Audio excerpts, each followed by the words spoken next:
UP की योगी सरकार की टेंशन बढ़ गई है। दरअसल यूपी में अब अलग अलग जातियों के मोर्चे तैयार हो रहे हैं जो भविष्य में सरकार की मुश्किलें बढ़ा सकते हैं। ठाकुर समाज के बाद अब ब्राह्मण समाज के विधायकों ने भी अपना एक अलग मोर्चा तैयार कर लिया है, जिससे यूपी की सियासत में उथल पुथल मच गई है। दरअसल हाल ही में योगी सरकार से नाराज चल रहे ब्राह्मण विधायकों ने एक बड़ी बैठक की है, जिसके बाद सपा महासचिव शिवपाल यादव ने उन सभी भाजपा के ब्राह्मण विधायकों को सपा में शामिल होने का खुला ऑफर दे दिया है जो भाजपा से नाराज बताए जा रहे हैं।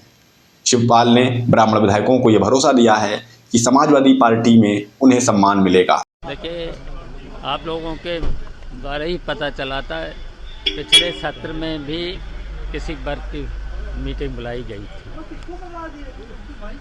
और फिर बुलाई गई है।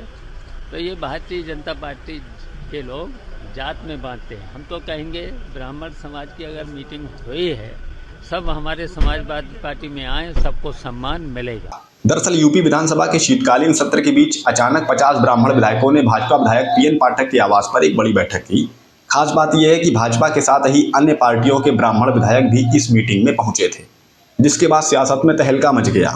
मीटिंग के बाद सरकार में हलचल मच गई। सीएम योगी के ओएसडी ने पीएन पाठक से फोन करके इस पूरे ही मामले की जानकारी तक ली है। खबरों के मुताबिक इस बैठक में इस बात पर चर्चा हुई है कि कई जातियां तो मजबूत हुई, पर ब्राह्मण समाज पिछड़ गया है।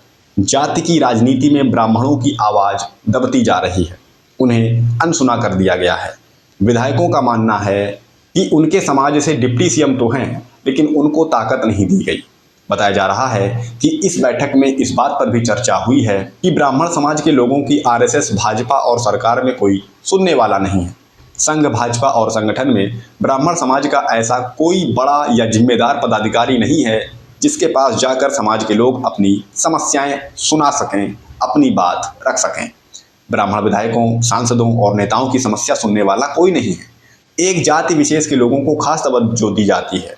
बैठक में इस बात पर भी चर्चा हुई है कि संगठन और सरकार में लगातार ब्राह्मणों का कद घटाया जा रहा है। भाजपा में भी ब्राह्मण पदाधिकारियों की संख्या कम कर दी गई है।